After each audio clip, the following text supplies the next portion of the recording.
First of all, it probably suggests that your question should be very well formed so that you know what the question is. What are you solving? From the very beginning, it teaches you a certain kind of discipline. And you can apply this principle anywhere. So you'll be on the correct footing.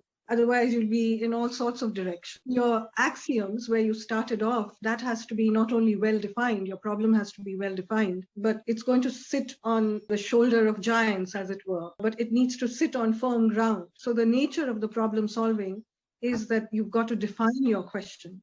See that there is a problem to be solved. Then proceed systematically, very step by step. And certainly in mathematics and many of the hard sciences, you have a certain technique or you have a certain method. But where does it apply to life in general?